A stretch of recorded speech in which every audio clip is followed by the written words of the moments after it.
Hello everybody, and welcome back to the movies with William Fletcher. As per usual, I am your host, William Fletcher, and so this week is going to be a little bit of a different one. I recorded this already a little while ago, but the audio didn't sound great, so I decided I would re-record it, and so I'm going to be starting sort of a new little thing of I will be doing this thing called Williams Lists, where I basically just look at one of my film lists and just talk about it and just sort of give my perspective, sort of why I've rated it where I have, and why I like it or why I don't like it in some cases. So today I will be doing. I'll be discussing Quentin Tarantino's filmography. So this will only just be his directorial filmography that he's done, because I haven't seen really anything else he's done that he hasn't directed. So I'm just going to sort of move through this a little fast because I've recorded this one before, and it took a while, and it got very boring, for me rather. But anyway, so when it get boring, it just sort of got my throat a little sore. So anyway, so I'm just going to go from worst to best. The bottom of the list, I don't think I'm going to be offending or upsetting anyone by saying that Death Proof is its worst film. I think it is really fucking. It is just a dreadful film.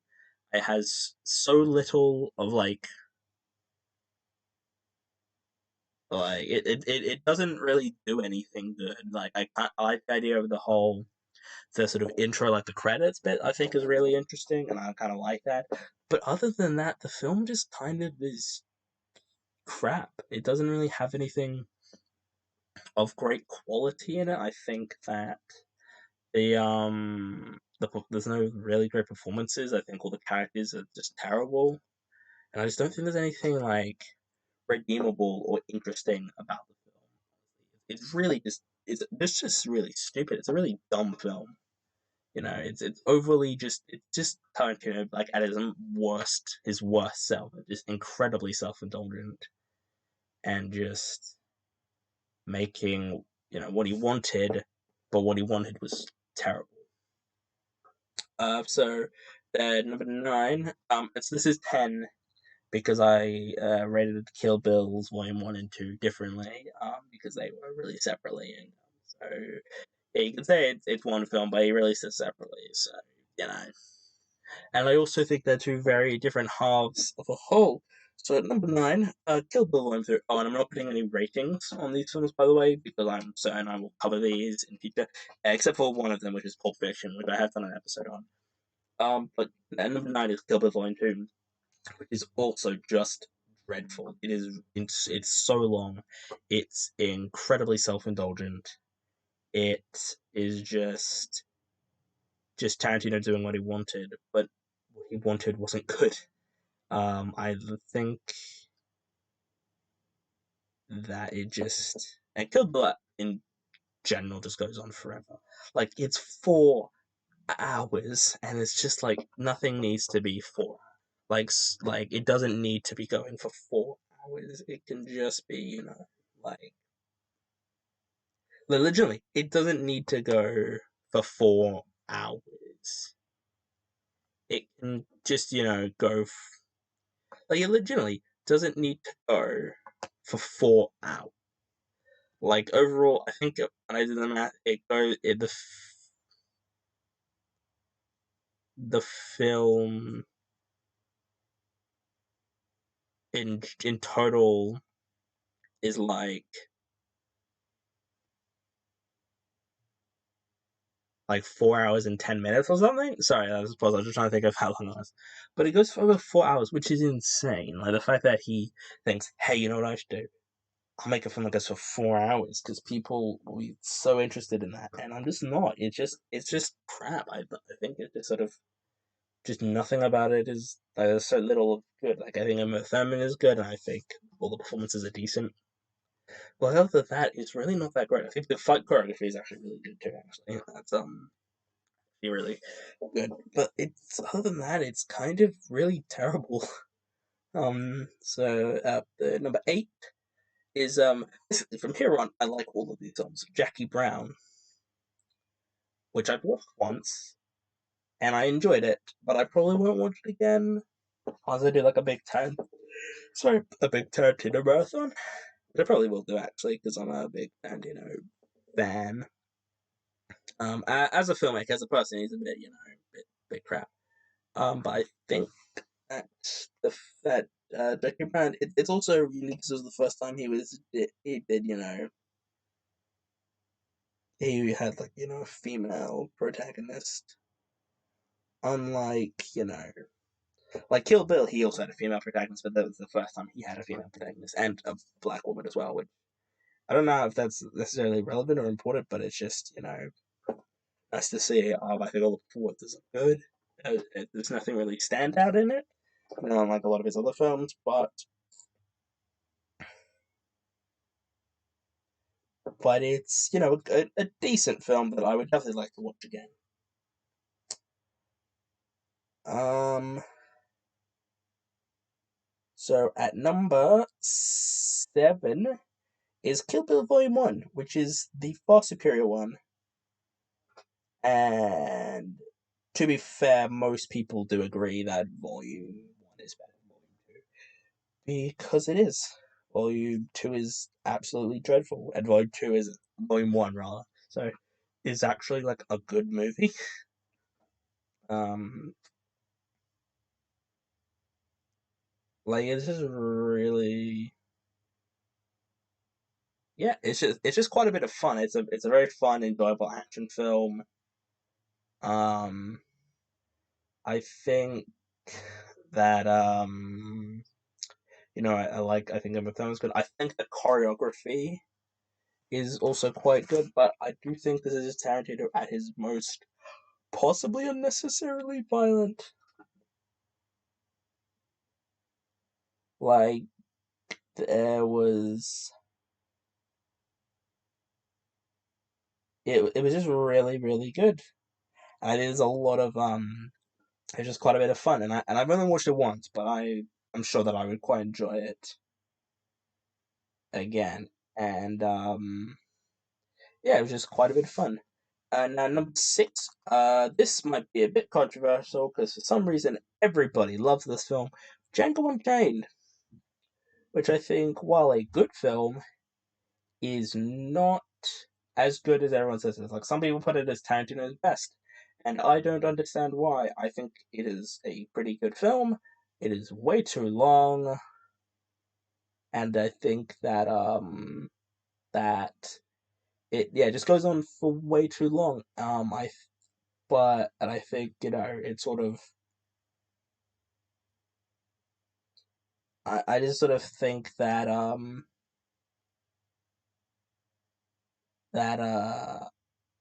I just think that it goes on too long. I think some of the scene it doesn't work as well as some people seem to think it does. I also think Christoph Waltz is also not as good in it as he was in Inglourious Bastards, but that is a pretty mean feat, I mean, Inglourious Bastards is absolutely brilliant, but you know, it's still like it is a good film. Leonardo DiCaprio gives one of his best performances in this film. Is really, really good. The scene where he's like got the head and smashes it and like cuts his own hand is insane. Yeah, and I just think that's one of the best scenes of a Tarantino film in general.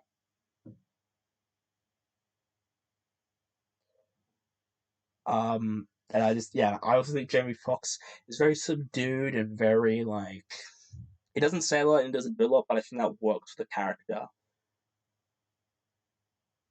that it's meant that he's meant to be playing.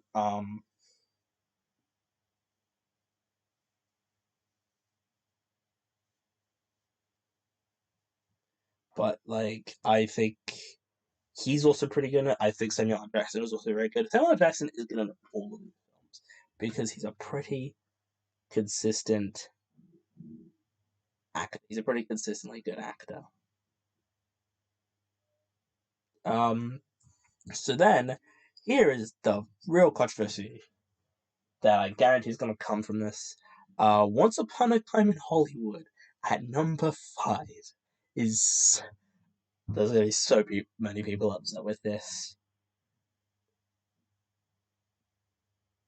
like, because for some reason people don't like Once Upon a Time in Hollywood. They think it's boring and nothing happens and it's ponderous. And I'm just like, that's Tarantino's entire career in a nutshell.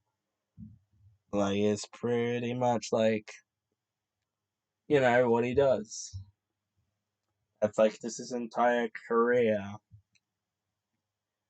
Like, his films just have nothing.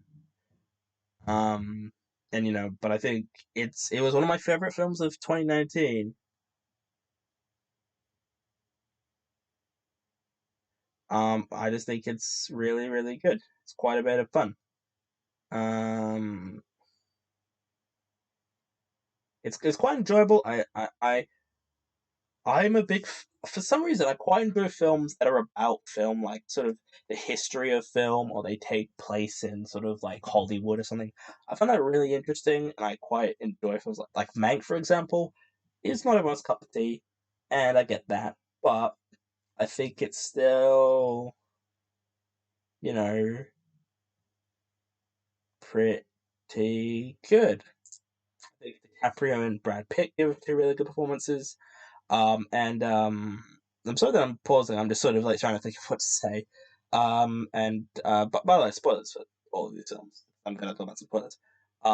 The last 20 minutes or so, where Brad Pitt fights and then kills the Manson family, is one of my favorite endings of a film of the past like 5 years. It is so much fun, and it's just, it's just really, really good. It's just so much fun. And I think that's a thing Tarantino can do really well at times. And I just think that Tarantino, like, he just has some fun. And I think it does don't go on forever. I don't think Margot Robbie's in it enough, and I kind of feel like she was built up to, like, I don't know. I just think they don't do enough. It's like sort of they made it seem like she was one of the main characters of the story, and it sort of revolved around him, but it doesn't. And I think that's kind of really weird marketing, honestly. I was like, I was going in, I was like, oh man, Margot Robbie Sharon Tate's gonna be great, it's gonna be great, and then just it wasn't.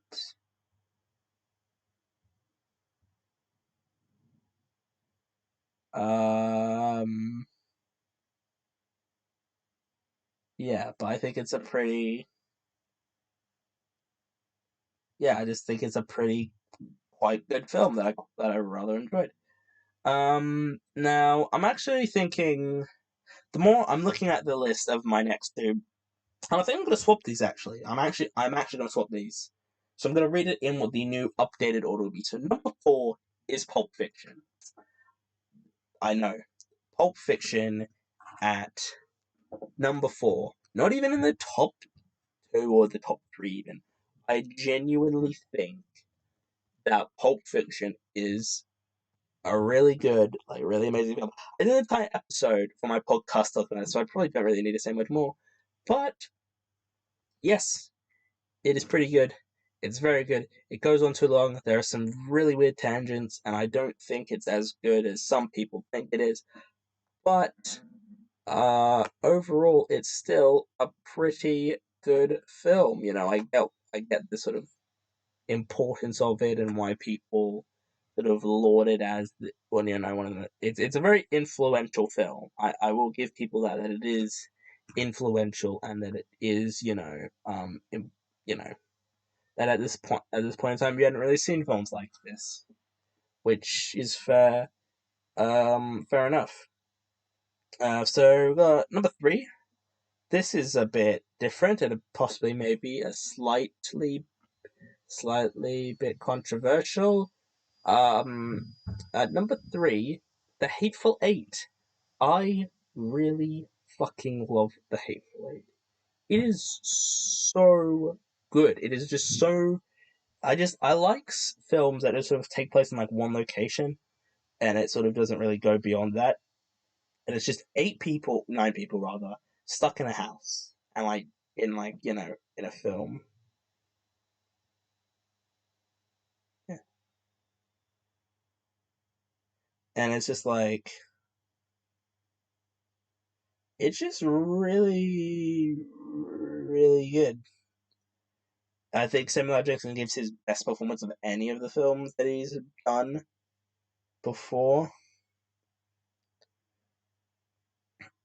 and I just think is really good. I think Jennifer Jason Leigh gives one of the best performances in a Tarantino film. Period.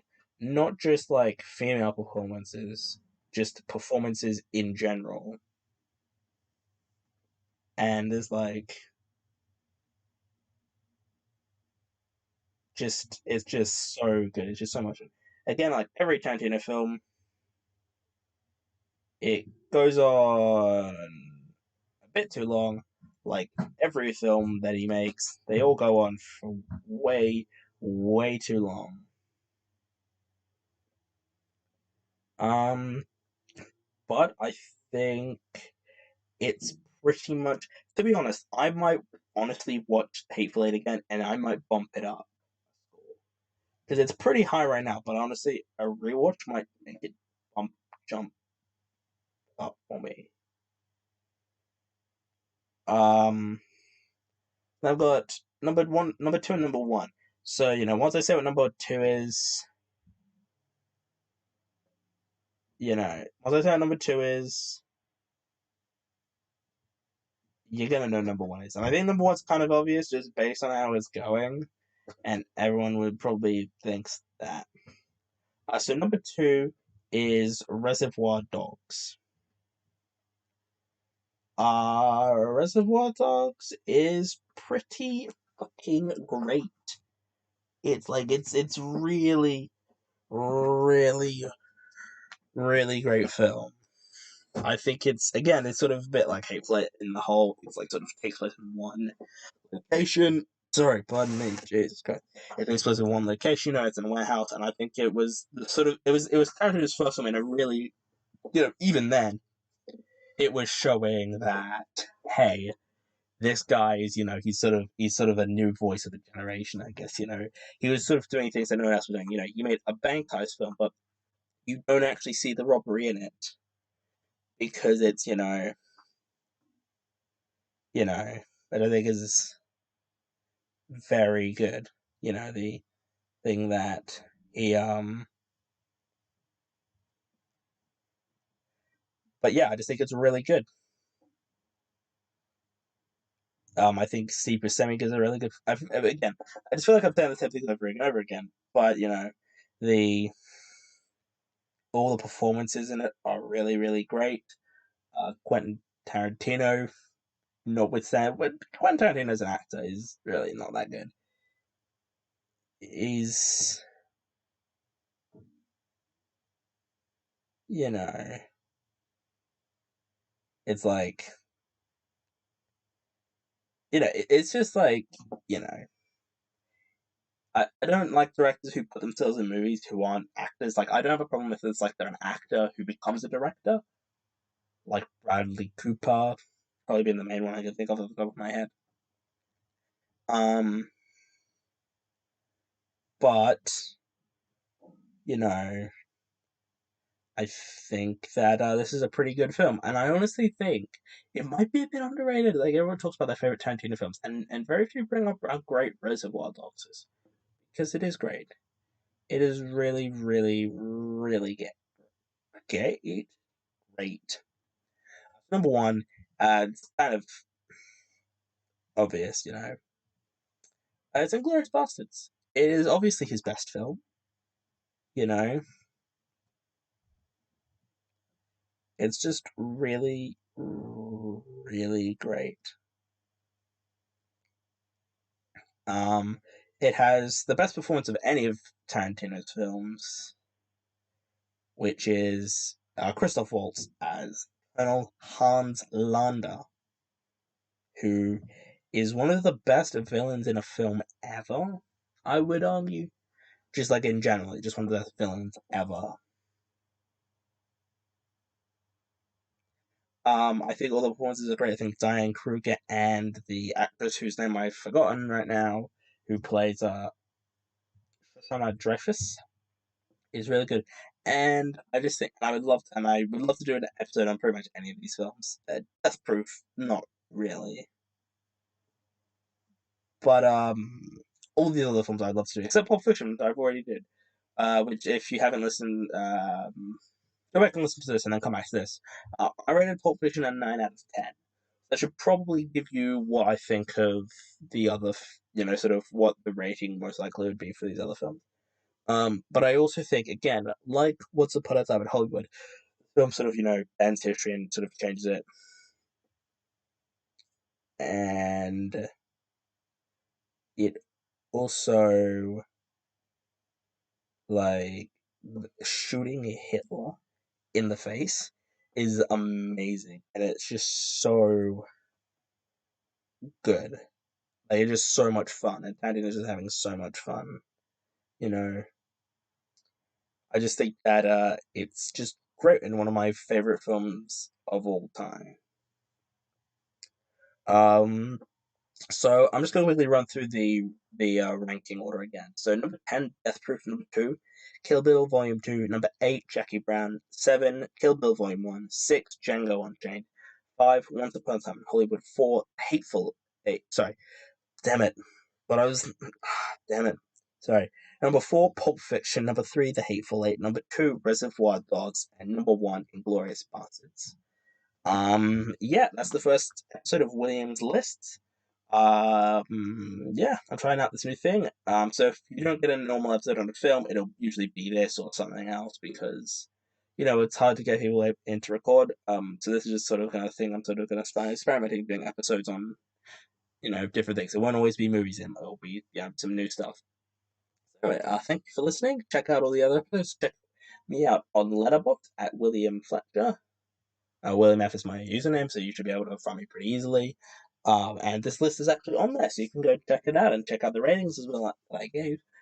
Find if you're listening to this podcast on Spotify or wherever you're listening to it. I thank you very much for listening to this podcast. Follow me at the movies Will Fletcher or Will Fletch maybe on Instagram, and I also need to I don't actually made a Facebook page, but I will be doing that at some point. So yeah, thank you for listening. Enjoy the rest of your day or night or wherever you listen to this. Goodbye and have a good one.